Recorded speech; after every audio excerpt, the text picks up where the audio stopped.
Bonjour,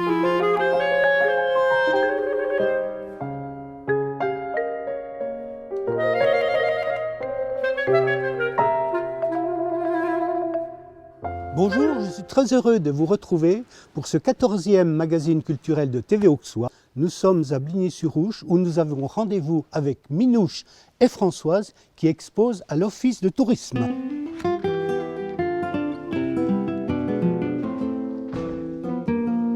Bonjour mesdames.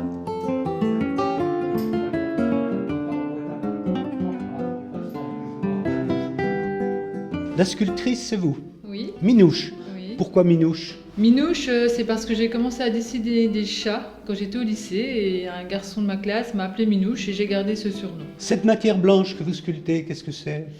C'est de la pâte minérale qui est modelée, que je modèle au départ, qui peut être utilisée avec de l'eau et qui se monte par étapes.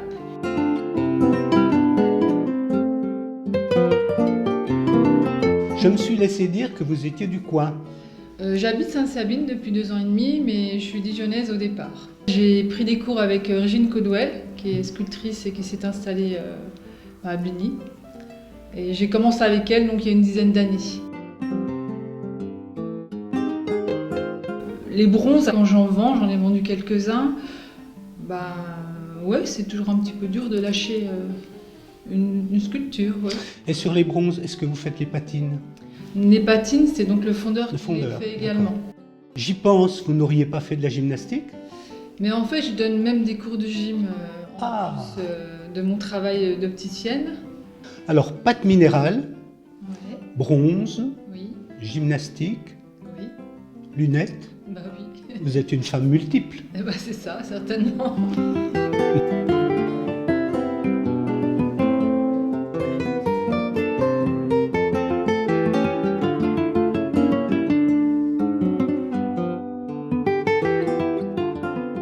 Votre métier d'infirmière, ça ne vous manque pas? Pas vraiment, parce que du coup j'ai quand même travaillé suffisamment longtemps comme infirmière. La page étant tournée, je fais autre chose, je peins, je fais du qigong, je fais différentes choses. Je garde un œil attentif à ce qui se passe au niveau de la santé, parce que c'est quand même un sujet préoccupant. Mais maintenant voilà, je suis orientée plus dans la création. Voilà, dans la peinture. Dans la peinture.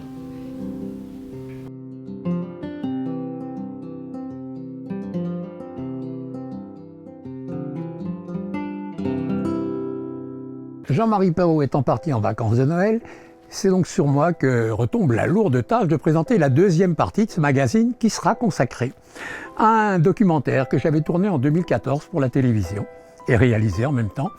Documentaire sur les artistes de variété, de cabaret et de dîner-spectacle. Artistes durement touchés par la crise, c'est pour ça que j'ai décidé de vous le montrer. Et en le revisionnant, je me suis aperçu qu'il y avait un deuxième message, c'est la fin d'une époque. Ce que j'ai tourné sans le faire exprès, eh bien, à cause du Covid, j'ai filmé la fin d'une époque, la fin du cabaret et la fin du dîner-spectacle qui apparemment ne se remettra pas de cette crise. Je vous laisse regarder la première partie, il sera diffusé en 3 parties sur les 3 prochains magazines. Bon visionnage.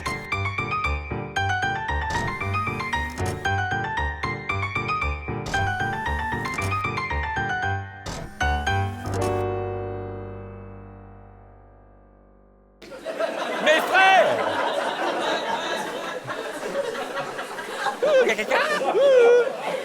Est-ce que le poisson a conscience d'être mouillé? On ne nous dit bien, je vois qu'il y en a qui se font chier le dimanche. C'est encore le Dominique qui culbute une domestique. Ça ne va pas durer longtemps, l'avion pour Paris l'attend. Il y a une belle hôtesse dans la queue, mais ce sera le contraire d'ici peu. Chérie! Cachez le bœuf!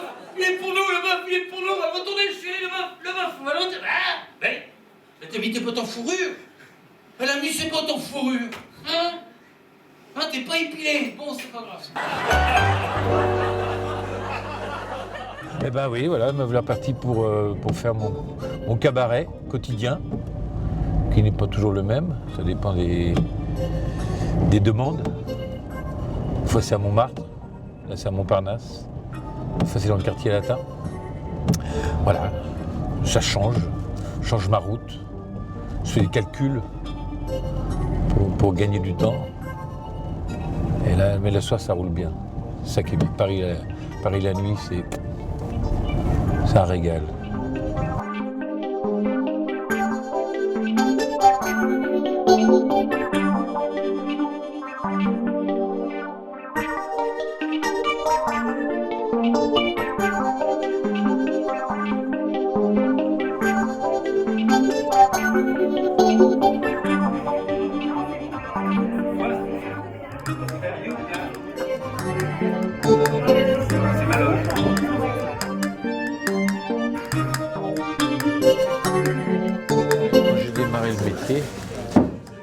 Comme on n'avait pas beaucoup de talent, alors on avait beaucoup de matériel, beaucoup de matériel, parce que ça compensait le talent. Et j'ai toujours autant de matériel. C'est le gilet, vous regardez le gilet, c'est ça. Vous êtes sur le gilet, vous dites c'est quoi? C'est du bœuf retourné. Ça se refait, c'est très tendance en Albanie. Regardez le truc, vous voyez. Ça moule le muscle. Bon, c'est mal taillé, mon ripoll là-dessus, mais ce sont des amis à moi qui fabriquent ça. C'est une association d'aveugles qui fait ça. Ah, s'ils pouvaient voir ce qu'ils font, ils le feraient pas, hein, c'est sûr. Ah non. Non, c'est une merde à porter. J'ai été les voir, hein. Ils m'ont pas vu, bien sûr. Alors, ils se blessent avec les aiguilles. Oh là là là là là. Laissez ça, petits Chinois, ils sont avec... Ah, ça pique. Oh, ça fait mal. Oh, ça pique le doigt. Oh, ça... J'aurais dit, mais enfiler des dés, il n'y veut pas. Vous dites, pourquoi du bœuf? C'est ça, vous dites, pourquoi du bœuf? Parce que ça se froisse pas. Le bœuf se froisse pas. Même tu dis connard à un bœuf, lui. Il se froisse pas. Moi, j'en ai acheté un carré comme ça, et j'ai fait le gilet dedans. Ma femme, elle a fait un string dedans. Dans la tête du bœuf, elle a fait. Oui. Surtout dans ce métier-là, c'est la scène, c'est la vie de scène, de saltimbanque, aussi bien dans le métier lui-même de scène, c'est écrire des spectacles, les jouer devant un public et faire rire, etc., que dans la vie un peu de nomade aussi, de forain. Il faut aussi revaloriser l'image du fumeur. Ainsi, je constate qu'André Malraux, Albert Camus, Jean-Paul Sartre et Georges Pompidou étaient tous les quatre, malgré leurs petites divergences, de gros fumeurs très intelligents. En revanche, je connais personnellement un tas d'abrutis qui n'ont jamais fumé.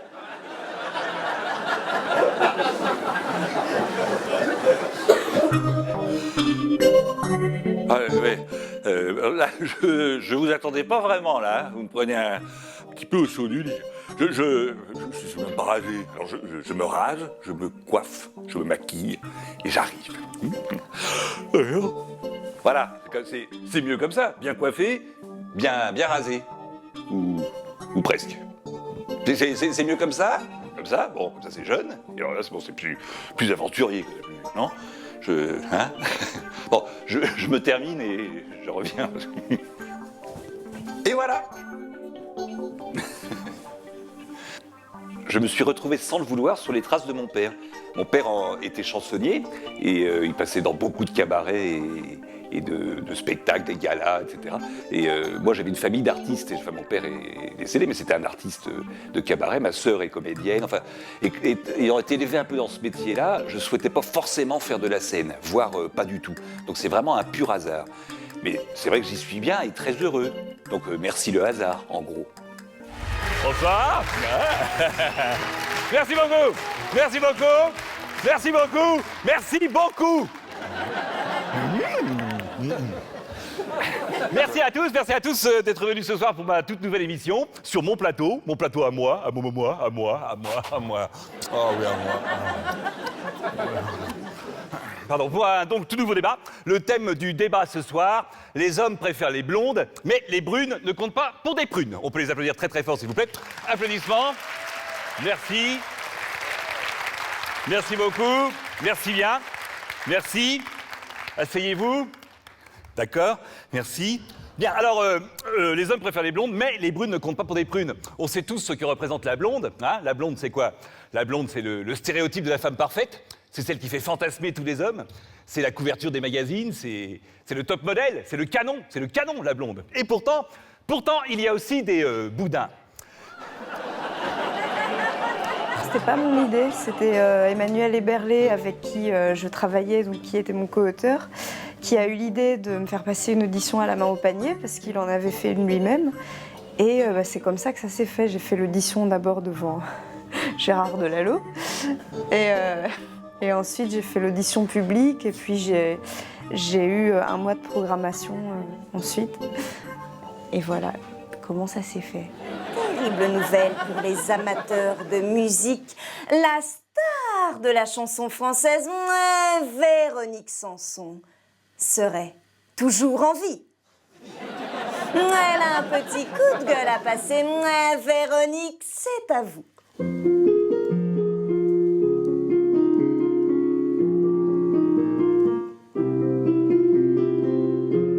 Il y a tant de Roms et d'immigrés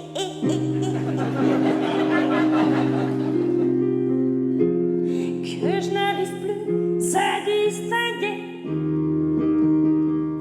les vrais Français et qui aimaient ou rejetaient et recommencer là où l'histoire s'est arrêtée. Et Valls voudrait dormir dans un paradis blanc. Les charters s'envolent et le soleil levant. Moi, je dirais que artiste de cabaret, avoir fait du cabaret, c'est aussi notre petite légion d'honneur à nous, quoi. On n'est pas arrivés les premiers, ça c'est sûr. On est les derniers représentants, je dirais même les diplodocus d'un genre qui va mourir. Et peut-être raison de plus pour brandir haut et fort cette haut et fort cette étiquette. Voilà qu'une soubrette vient dans la salle de bain pour changer les serviettes et ne se doute de rien. Lorsque sa main légère décroche le peignoir, elle découvre une patère d'une forme un peu bizarre. C'est encore le Dominique qui fait sa culture physique et qui dit la bouche en cœur, passez-moi l'aspirateur. Ça va peut-être faire du dégât, mais je m'en fous, j'ai de bons avocats. Au PS, on appelle cet étalon viril le lapin du Racel et on loue son sexe à pile. À la tête de la France, c'est sûr, et nous changerait. Pour une fois, quoi qu'on pense, il tient ce qu'il promet. Et certaines femmes socialistes disent pour un économiste, il se dépense un petit peu trop, car dans ce parti de macho, la rose a fané dans le poing.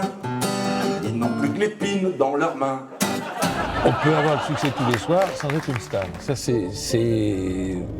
Moi, je me classe dans cette catégorie qui n'est pas la plus mauvaise parce que je fais ce que je veux quand je veux. C'est vrai que le cabaret, l'avantage, c'est qu'il y avait toujours du monde. C'est-à-dire d'un jour à l'autre pouvoir ajuster certaines choses, les améliorer, voilà, retirer. Enfin, la progression est beaucoup plus rapide en fait. Et puis le contact avec le public, l'ambiance.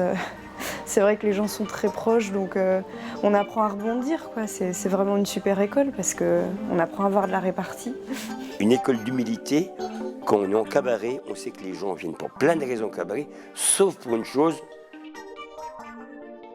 sauf pour moi, sauf pour ma gueule. Quand au cabaret, on est 4-5 artistes, ils viennent pour une ambiance, pour un truc, ils ne savent même pas qu'ils viennent boire au cabaret. Donc l'avantage du cabaret, quand on joue au cabaret, c'est qu'on est obligé de conquérir un public qui ne vient pas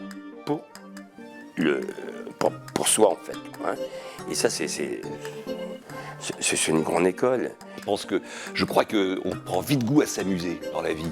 Et c'est très dur d'arrêter un jour. On est le seul métier, un des seuls métiers où on va jouer, quoi. On n'a jamais cette notion d'aller travailler. Et le jour où on l'a, il faut arrêter de travailler, je pense. Hein. Il vaut mieux continuer à jouer, c'est plus rigolo.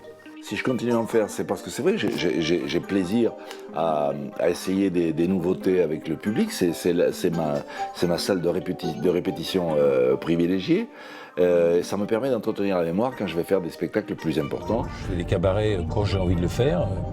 J'en fais toujours, malgré tout, parce que c'est pas une drogue, mais c'est pas loin. C'est fabuleux. On a un métier fabuleux. Moi, je trouve.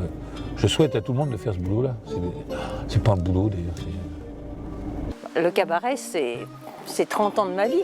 Hein. D'abord comme directrice dans les années 80, puis même 90, puisque j'ai été directrice au pénitencier, puis chez ma cousine, avant de racheter, à la fin des années 90, la main au panier. Donc c'est un bon morceau de ma vie. Dans les années 70, c'était presque un passage obligatoire pour un artiste de passer au cabaret, faire ses armes au cabaret, avant de s'ouvrir sur autre chose. Nu, sur la plage, à mon âge. Bon alors, comme ça, nu comme ça. Ah, ça fait du bien. Ah, le sud au cul, comme ça. Oui, c'est drôle, bah oui, c'est drôle. Au début, je m'étais mot fléchi, ça faisait rire personne.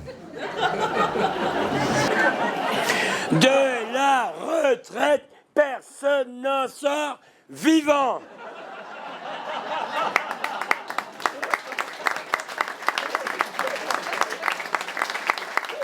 Alors, pourquoi dès cette prochaine fin de mois, en bas des bulletins de retraite, n'imprime-t-on pas encadré en noir et en gras? C'est à vie, la retraite tue. J'ai découvert dans son derrière, en expansion comme l'univers, les restes de son chihuahua et les hôtels de son papa. Elle aime toujours la poudre blanche, mais elle est très rarement étanche. Ne la traitez pas de grosse conne, mais dites juste Paris Hilton. Merci. Les hallucinations, il y en a plusieurs dans cette chanson. Par exemple, je vais pisser dès que tu m'ouvres une noix de coco. Je fais pipi et je vends du rhum. Puis elle aussi. C'est bizarre, depuis là-haut, de lécher ton mamelon.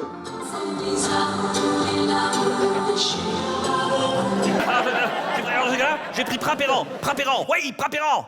Oui, c'est des suppos, oui. Ah, ces suppos, c'est un suppo 4 fois par jour. Le même. C'est pas toi qui vas le chercher, imbécile. On fait rire les gens pendant une demi-heure. On remonte dans sa voiture, puis on se retrouve tout seul, puis on met France Info, un truc comme ça. Et tout retombe, et c'est marrant, cette graduation des choses quand même.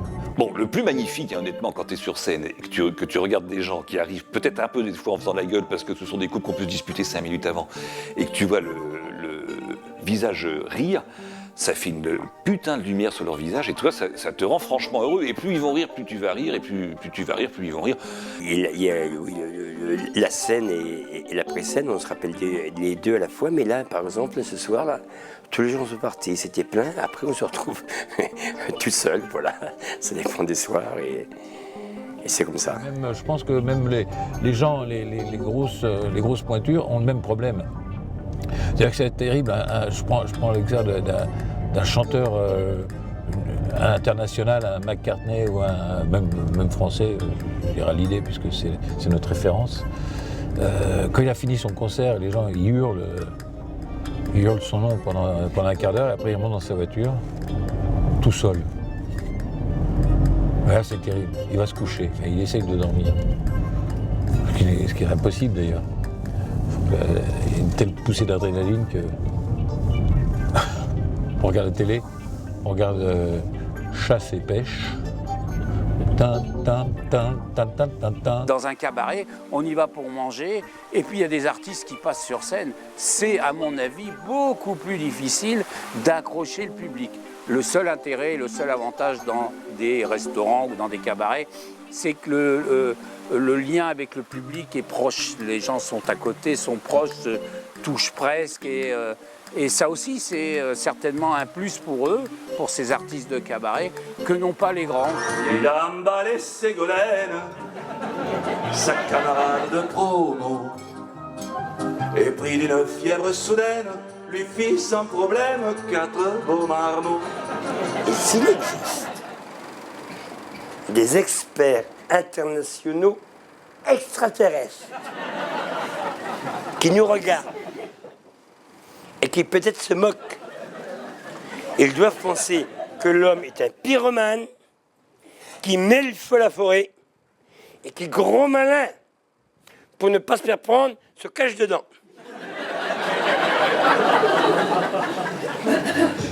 J'ai tout mangé le chocolat et j'ai chopé la chihuahua. J'ai tout salopé le matelas et pas pu ravoir le sofa. Alors la grande question, c'est ça, c'est ce pourquoi. Pourquoi ils ne sont jamais passés à l'autre stade? Alors, il y a différentes raisons. Soit un choix délibéré, ça arrive. Il y en a qui n'ont pas envie d'être star. Et je crois que pour être star, de toute façon, il faut avoir une envie énorme. Mais j'ai connu, moi, j'ai des copains qui sont des grosses pointures, qui ne pensent qu'à ça. Ils n'ont que ça en tête, ils vivent dans leur chambre de bonne. Et moi, j'ai vachement enragé pendant 6 mois, 1 an, 2 ans, et puis poum, et puis après, ça démarre. Alors, il y en a qui ça démarre pas. Alors là, c'est terrible. Ceux qui veulent être une star et qui n'y arrivent pas, ça, c'est terrible. Ça, c'est la pire des choses. Ouais, il paraît qu'il faut 10 ans pour qu'un spectacle soit abouti. J'ai encore 5 ans devant moi. Non, bien sûr, mais je pense qu'il faut être prêt de toute façon pour rencontrer le grand public et que là, je suis encore un petit peu en rodage. Il y a encore certaines choses à améliorer, même si le spectacle tient la route, parce que sinon, on ne me proposerait pas de le jouer dans des grandes salles. Mais voilà, pour l'instant, je ne m'impatiente pas outre mesure. L'artiste de cabaret, il fait ses sketchs, il prend sa guitare, il joue lui-même, ils savent tout faire, entre guillemets. Et il manque quoi pour être star? Pas grand-chose, une équipe. J'avais pas de production. Et à un certain moment, il faut une production. Si on n'a pas de production, si on est tout seul, pour des raisons, disons, de fonctionnement, on ne peut pas appeler les médias soi-même. Donc, je n'avais pas de production, ça ne s'est pas passé. Puis, voilà, j'ai continué à faire mon boulot, mais sans médias. Enfin, on n'en connaît pas qui sont auteurs, compositeurs, producteurs, managers, habilleurs et artistes et éclairagistes et qui font le son. Donc, il faut une vraie équipe. Une vraie équipe, effectivement, ça coûte de l'argent. Et à partir de là, c'est là où les chemins divergent entre un artiste qui reste au cabaret parce qu'il n'a pas trouvé l'équipe, parce qu'il n'a pas un producteur qui est venu le voir et qui lui a dit « Tiens, j'ai envie de faire un bout de chemin avec toi ». La notoriété, c'est lié très souvent à la médiatisation. Mais à mon avis, dans une carrière artistique, la notoriété, c'est juste un accident. C'est-à-dire que si on recherche la notoriété et qu'on n'obtient pas ça, on est super malheureux.